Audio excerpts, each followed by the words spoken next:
I think you bring up excellent points, and I commend you for having these conversations in a profession that has been unwilling to have them, right?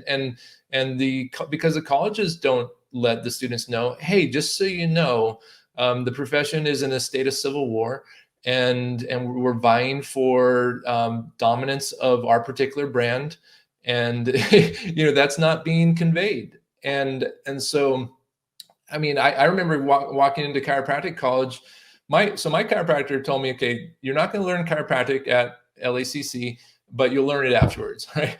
And I was okay with that. Like it didn't really hit me, like, because I was like, okay, I want to do what he's doing, right? So I'm just going to do what he's doing and do that, right?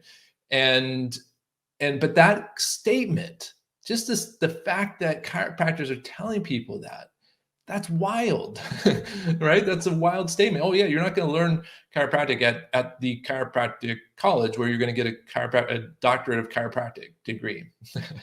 That's a wild statement. So the fact that you're having these conversations is hugely valuable.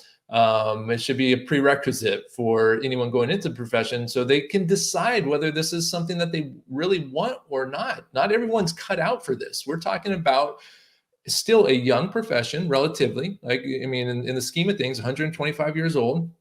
We're talking about a profession that in my lifetime may still not see its actual place in the marketplace, actualized yet, where it should be. A profession that, as you mentioned, has either been swept under the rug, or what I believe you mentioned it is purposefully placed in a box. And in fact, I believe history is crucial to understand why we are where we're at in any situation. And I actually have the book. It's on here. I'll grab it right now. Right back. So this book right here, In the Public Interest, was written by a whistleblower who shared what was going on with the American Medical Association back in I think it was the 50s, maybe 60s, where they had a clandestine group called the Committee on Quackery, whose sole purpose was to contain and eliminate chiropractic. And eventually that came forward and was brought to antitrust case against the AMA, and they lost. But the damage was done. They said they told their members that they couldn't associate with us. They called us quacks, unscientific. They had ghostwriters, right? And so that was all done very purposefully. Now it continues, right? Because I mean, all you have to do is look at, what runs the world. The answer is money. If you look at who would lose, who stands to lose money if chiropractic were employed at the level it should be. Chiropractic is exceedingly safe. It doesn't continue disease care. It actually helps people heal. It's extremely inexpensive compared to to the primary methods out there. And so that we're talking about trillions and trillions of dollars. There's people out there who would murder someone for $50. What would people, it's hard for people to understand what people are capable when we're talking about trillions of dollars. And so I believe that as chiropractic does continue to gain foothold, and we've seen it, we've seen in the last few years, pediatric chiropractic be attacked in Australia, in Canada, where they're trying to limit the ability of chiropractors to take care of children. It's important to look at it from the perspective of why. Why would they do that? Well, when someone takes their child to the chiropractor, their neighbor is going to say, what? They're going to say, oh, that's interesting. Like, what does Johnny have? What's wrong with Johnny's back? Does he have back pain? No. Johnny has sensory processing challenges. No. Johnny has seizures. No. Johnny has learning and behavioral and socialization challenges, right? And those who stand to lose the most cannot have that happen, because if people know that, they now know it's not about back pain. Now they begin to understand it's about the nervous system and removing interference to allow the body to heal, grow, and thrive.